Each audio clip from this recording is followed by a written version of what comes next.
نحمدہ و نصلی علی رسولہ الکریم اما بعد۔ حضرات کرام،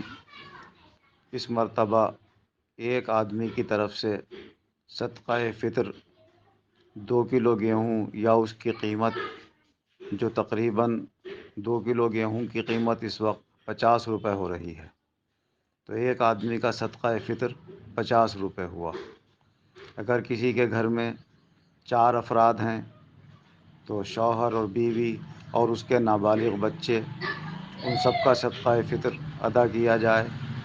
جو بچے بالغ ہو گئے ہیں وہ اگر اپنی کمائی رکھتے ہیں اور اپنا صدقہ فطر خود ادا کرنا چاہتے ہیں تو خود بھی ادا کر سکتے ہیں، ان کے اوپر ماں باپ، ان کی ذمہ داری ماں باپ کے اوپر نہیں ہے۔ یا پھر ماں باپ اور بچے آپس میں طے کر لیں کہ وہ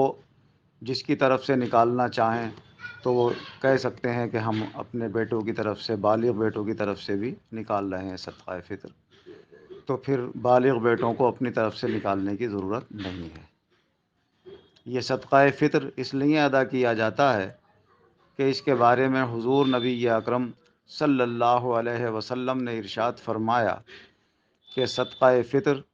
تمہارے روزوں کو پاک صاف کرتا ہے اور غریب لوگوں کے لیے کھانے کا انتظام بنتا ہے۔ یعنی اگر روزے میں کوئی کمی رہ جاتی ہے یا تراویح میں اور رمضان کی عبادت میں کوئی کمی رہ جاتی ہے تو اللہ تعالیٰ صدقہ فطر کے ذریعے سے